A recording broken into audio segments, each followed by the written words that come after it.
Hi, this is Joe Crisera, and I'm here with service contractor marketing expert Adams Hudson. Adams, welcome to our show here, and welcome to, thanks for joining me here today. Thank you for having me. Appreciate it. Well, Adams, we're talking about contractor marketing 2.0. That's email, internet marketing, and social media. Contractors are really looking for an answer on this, and they're confused. A lot of confusion going on. Why is it such a confusing subject for contractors to get their mind around? Joe, I think a lot of it is that everything is new every day on the internet. The rules change, Google changes, everyone is chasing contractors down saying, oh, this is the newest thing that you need to be doing. And so contractors are a bit erratic in their approach. They just need something simple that works. And so is there a simple formula or a simple way to kind of remember the areas of this seems like a complex subject, a way for us to kind of get this under control and guidelines? We believe so, and the simplest formula that we have found is to break it into three parts: push marketing, that's the outbound, and the pull marketing, getting people to the site, and interactive, which is the social side. Now, let's go over those three subjects: pull, push, and interact. So getting people to your store to visit your company from a local standpoint, obviously local buyers come in and visit the company to get to know who you are and things like that. I heard the words like search engine optimization or SEO is an important factor. Is that the only thing we have to consider? It's not the only. It's very important, and there was a time that it was just building a website was good enough. And that was more of a global approach, and contractors were constantly trying to rank at the top of Google searches, and Google basically dominates the search engines now. About 76% of all people looking up for contractors find you through Google. Wow. And a large percentage of service searches begin online, but now it's become local. Your word was in that question as well, that contractors really ought to be focusing more on the local SEO. And I also see a lot of contractors with the websites that they create, a lot of errors just in the conversion, like for, something as simple as not putting a phone number on the front page of a website. Also, the amount of information that contractors put up there. Is there a formula where too much information can sometimes confuse buyers and turn you away? Absolutely, and the analogy has been said that instead of a storefront, which a website portal or the home page really ought to be, too many contractors have been misguided and told, oh, put everything on the home page, which is basically like putting all your inventory in the parking lot and hoping somebody would drive by and see what they wanted. I see what you're saying, yeah. So that could be a killer. Looking at the push marketing, what are the elements to the push marketing so once we get people to visit the site and then we can get conversion, what are some of the ideas that once we get somebody's information, obviously, to be able to use that information to market to those people? Well, you definitely want to have a capture device, some sort of ability to actually get the visitor's name and get their email address, probably the most important things. Don't ask for too much information. We find that between 3 and 5 lines of information is all anybody's really ever going to fill out online, especially as a first-time visitor. But we like to convert those visitors to information capture by offering them something for nothing. A lot of times it can be a report on how to save energy, how to cut down on their maintenance costs, the truth about contracting, occasionally even exposing something that seems a little controversial, like how to spot a contracting scam. Any articles like that through your marketing, you can ask for just a first name and an email address to read more about or to see the video on. We find I get you. To be very effective. Ask us about this. That's really great stuff. So, when somebody does read that stuff, you're providing a service through education, I suppose. In that kind of a piece, when you're providing the information, I suppose you have to give enough information where it's relevant, but not so much information that it becomes overwhelming as well. Is that true? Exactly. We look at about a 70-30 split, about 70% informational, advisory, and about 30% about the company, asking to get the lead or the appointment. And about 30% of the time, it's fine to make an offer. Going back to that, the pull method to get people to once they get to your store and look at the store, do you think that it's important that, what are the features? Should it be about I see a lot of contractors put themselves out there, like this is all about us and who we are and meet us. And I see a lot of other contractors focus on customers and have testimonials. Is there a mix of those things that we should be looking to do? More about us, or more about customers, or more about the equipment? Those are the three things that people tend to overdo, I think, either one way or the other. What do you think on that? I totally agree with that, and that's very well said. And basically, back to your field in selling, it's really more about the customer. So if I had to pick one of those, it would be absolutely items about the customer, what helps the customer, what advises and guides the customer along, and in so doing, you build the trust and the likability and the credibility to then go for the sale.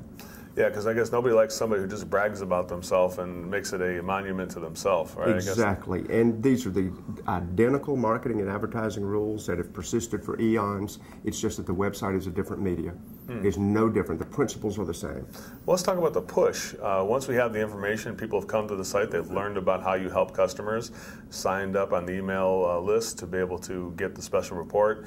Now we're going to use that information to communicate with customers via email and other methods. Go ahead, Adams. Tell us about some of the push methods that we should consider. The most direct push method that contractors should be familiar with is email. And email, like any form of communication, can be done terribly wrong or very effectively. The first thing to look out for is the subject line. So many people foul that up. They forget that the subject line really directs whether or not anybody's going to even open it. So if the subject line is wrong, no one is going to open the email. So that's critical. Those should be written like headlines. And there are basically a couple of families of those. There's curiosity, such as, did you see this, as a headline example.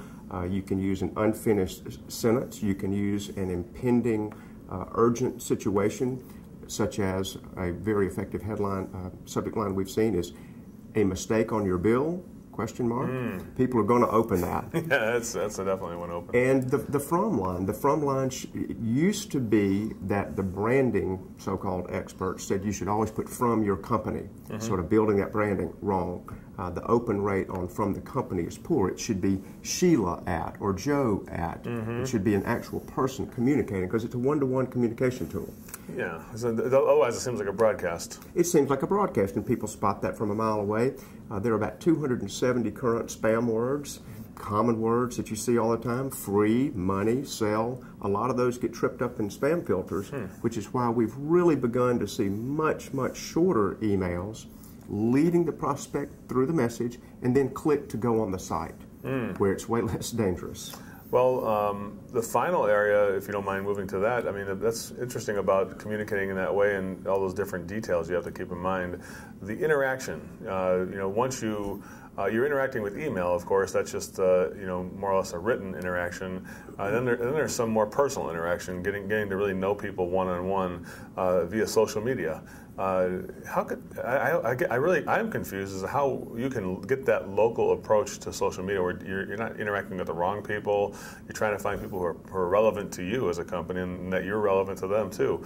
How is that accomplished to make sure that you have the right local audience you're going to be talking to? I think a lot of people are confused by the social media aspect. The ROI has been abysmal for most people who just spend days and day in, day out trying to scare up one or two leads. Probably the most important thing they can do, Joe, is to have a business page and a personal page. Let people play on their personal page and let them do whatever personal communications they want there, but then the business page should maintain a professional air, once again, about that 70-30 relationship, 70% informational advisory, 30% can be offers, specials, etc.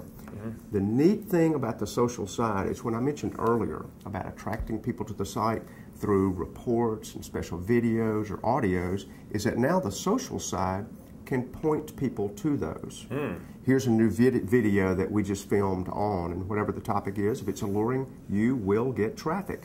That goes to the site, builds your SEO. It's a wonderful system. So if you were putting on a new water heater in a brand new piece of equipment that just came out on the market, or you want to illustrate a new faucet or a furnace or air conditioning unit or electrical panel, something that was new. It might be a good subject for a video to illustrate and put that on maybe another social type or another internet type of network like YouTube and things like that, and point to those things you're saying. It would, absolutely. Remembering what we said earlier, that it's got to be about the customer. It can't all be about hardware and company wonderfulness. It has to be in terms of how that benefits the customer. I suppose if you can get the customer to interact on that kind of a video, it would really be great. It would be. Well, good stuff. Good thought. Get the testimonials from them. So the three forms, the couple different forms I know of, Twitter, Facebook, LinkedIn. Those are the three biggies. How do those relate to what we do? Is it?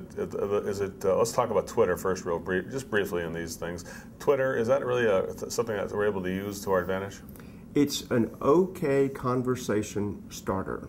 It is not much really for building a lengthy dialogue. Facebook would be more preferable for that. And of course, LinkedIn is more for business-to-business communications, more on the commercial side. And Facebook would be like that's one of the ones where we can actually get real communication with real people. Absolutely, because you can share photographs and videos and various other bits of information, and you really build more of a community. Well, I guess one of probably the interesting thing on that social media for all that stuff is what to say. I mean, most people aren't good at interacting or writing and things like that. Is there a way that somebody can get help in these areas? Because I mean, the pool is to get people to set up the website to begin with, to push, to get the right kind of email, all those code words and headlines you're talking about, as well as saying the right things to the right people. You don't want to offend anybody or say the wrong thing. Is there something that somebody can do beside do? I don't think contractors need another job. That's part of the problem.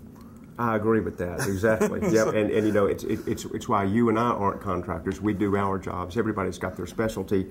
I would say if you're not prone to being the writer and you don't feel like sitting down, and we didn't even mention this, but blogging, of course, is incredibly important. Actually, sites that have blogs and contractor companies that have blogs will get higher SEO automatically. They'll get more visitors to their Facebook page, and that works well too. If they will just create a blog, they can auto-publish it to Facebook and to Twitter, and then it'll land back on the site. We do these for people. Contractors are certainly fine doing it themselves, but we have a package that already has the blogs, it already has the videos, already has the emails, to take that burden off the contractor, to let them do the contracting. Wow, so the actual work, and now is it something that you just buy one time, or is it, I mean, because the problem is, I can see with that, Adam, if you send me a package of stuff, and then let's say I was too busy for the first 3 months to do it, or maybe I did it all, and I ran out of material, and do I have to buy it again, or how does that work? I mean, what kind of a system have you developed here that allows people to, allow you to do the work for them to a degree, where they can take that material and put it up on the social media, or to put it on their website, or to use it for email and that type of stuff? Do you have something where it just continues on without having to buy it again over and over again? We do, because we see that to be a bit of a problem for contractors, that they go to one spot for one version of their marketing, another for another, and it leaves them still with a long to-do list, which, like you said, they should be doing the contracting. We do have a program. It's the Web Marketing Power Program, and it continues. It's a quarterly system. It's delivered per quarter. They would get a selection of emails and videos and blogs and articles and reports that they would post on their site, and every quarter they get a fresh one, a new one. Wow. So every quarter this package comes, and they can just put the files in their computer and cut and paste some of the words, so they don't have to write it. It's just that easy. Wow, and obviously they can change it too, if they want. If they feel like making it more, probably more pertinent for their company and adding more stuff to it, as a free country, they're willing to do what they like. Yeah, and if they feel like expressing themselves, it's like anything that we do, Joe. You give terrific sales scripts and terrific sales books, a little bit of tweaking. Contractors are prone to doing that. Well, yeah, I think that sometimes when we get an idea starter, that's why I look at this as really, you may not even use it exactly as you send it, which is great. I think it's a place where people can start from. It's easier to modify something you already have than to start from zero. Exactly. You know what I'm saying? Yeah. Well, Adams, thank you very much, and thanks for telling me about this contractor internet marketing power program. Right, the Web Marketing Power Program. Web Marketing Power Program. Thank you for correcting me on that. And thanks for joining us here today. I really appreciate it, and we'll see you on the internet. Thank you.